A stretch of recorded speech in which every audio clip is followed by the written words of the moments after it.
It's been quite a bit of time since I've made content on Payday 3, it feels like, which there is a reason for that. There are a lot of things happening behind the scenes that I'll probably elaborate on near the end of this video.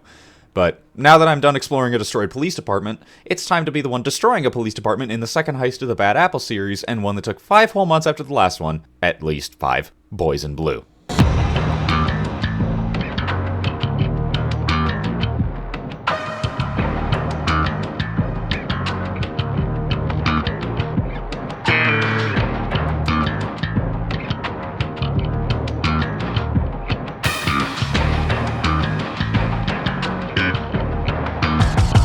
I'm actually going to start on something different for this heist in particular, and that's talking about the narrative of it, which isn't really much, actually. At least not in the beginning. Why does the Payday gang rob a police station? Because Vlad is getting screwed over by crooked cops that want his gold. So you go get it back so that he can give you information. Of course, the real interesting part is that the heist where Clover comes back from Payday 2, you're joining the Payday gang. Once you finish the heist, which if we're going by the Gateway Report videos was canonically done in loud, Vlad gives you the information, which is that another veteran heister and Dallas's brother Houston is being held at Rikers prison, which at the time was an interesting surprise and made following the excuse to heist called a plot not feel that bad. What it amounts to, I'll get to in the Houston Breakout video. But overall, this kind of storytelling is good and arguably justifies the price tag on this heist with how much higher the stakes got for what's essentially a revenge hit. As for the revenge hit itself, well, it's rather simple in prospect. You go into a police station, raid their evidence locker, and steal Vlad's gold back. For the sake of being able to play it multiple ways, this isn't locked aloud, so I'll start with a stealth summary. Stealth in this heist is a bit interesting for one reason though, and that's the cops themselves. Basically, the cops in the department follow combined programming of the normal security guards you're used to combined with first responders, which basically means this is the only heist you can't enter searching mode in, since once anything suspicious happens in stealth, the alarm just straight up goes off, meaning you have to be extra careful. You can't destroy cameras all willy-nilly or kill too many guards and run out of radios, otherwise you're screwed. Which I do like for the most part. The issue I have is more to do with the sheer density of the cops patrolling the areas, which can be adjusted with a favor that basically reduces the amount of cops that are in the station. As for how you go about stealthing the heist, it's not actually that complicated. You start by going into one of the sides in the main area, making sure to grab the box of donuts for later, and going to the upper floor to find information on what the lock on the evidence locker is so you can bypass it. This does take a bit of busy work since you need to remove the chief from his office in one way or another, with the safest method being putting that box of donuts you grabbed earlier into the break room to really hammer in the cops and donuts stereotype. Once that's done, Shade will also give you an optional objective that really doesn't do anything and should, which is planting bugs around the station to listen in on the lieutenant that got Vlad into this mess in the first place. It's a neat idea, but the problem is that it doesn't reward you with anything if you do it, but I'll get to that later. For now, you find that you need a red keycard to enter the evidence holding area, so you go to the locker room to find it, opening either every locker because you're obsessive, or only opening the one with the number on the captain's computer to get this done as quickly as possible. This part can be a little tricky because of these two civilians, but, you know, they're also civilians. Once you have the red keycard and the proper fingerprint of the person who's on vault duty that day, you then have to go to the opposite end of the station and enter the evidence storage area, which has a weighted panel that drops a grate on you if you try to leave with the bags on your back, so you need to move them between the rooms via this little panel in the side of the wall. It's a neat idea and can emphasize co-op, but it's a strange way to do it. Now that you have the goal, it's time to move all the loot into the van outside the station. That's pretty much it. The trip forward and back, and then forward and back, and then go forward and back, and put 1 foot forward can be a bit of a slog considering the bags of gold don't let you sprint just like the SINs and drone data bags from Syntax Error, but it's not too bad since the map itself isn't too large. But once you've gotten everything, including the other stuff hiding in the station like the money in the safes on the upper floor or whatever other evidence wasn't bolted down, you get to drive away with your haul. Loud is vastly more simple, all things considered, since what you need to do once you trip the alarm is grab some explosives from a van in the parking lot, plant them on the wall in front of the evidence locker outside, and watch it go kablooey. Once the door is revealed, you take this very convenient tow truck and use it to try pulling the door off, eventually needing to give it extra power with a generator in the parking lot. While you're waiting for the winch to do its thing, you can also engage in an optional objective of hacking the station upstairs to get personnel files for some reason I'm not too sure.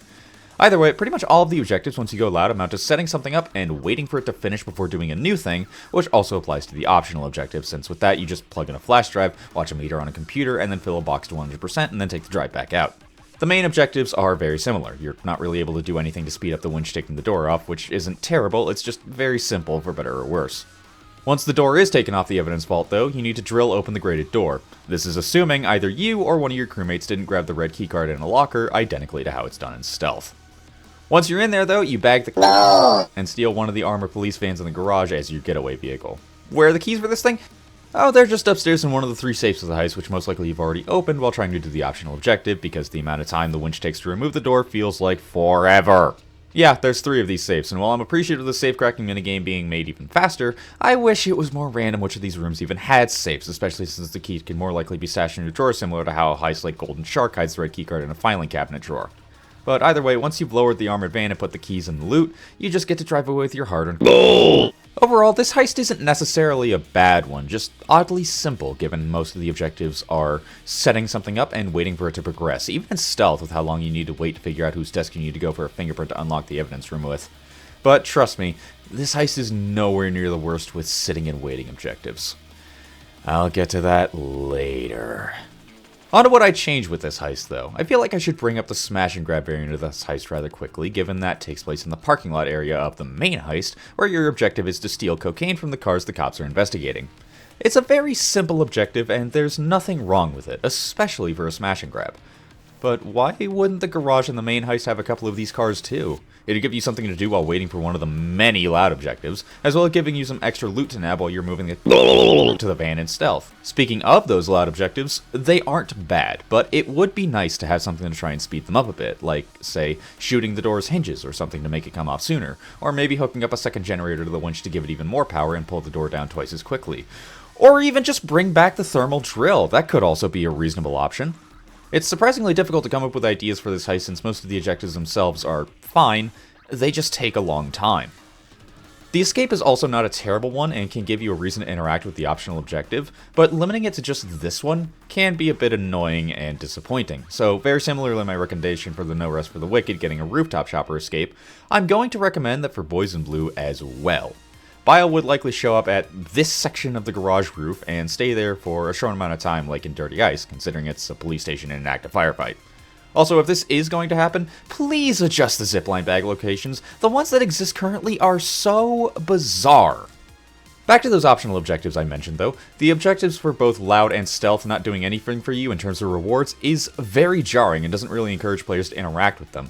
Even if the reward was something like 1.5 times experience gained or 1.5 times loot value, it would be something to make going after those objectives worthwhile. Well, more so the stealth one, since the side objective in loud gives you an excuse to loot the saves that could potentially have the car keys, which, again, should more likely just be in a drawer instead because they're car keys.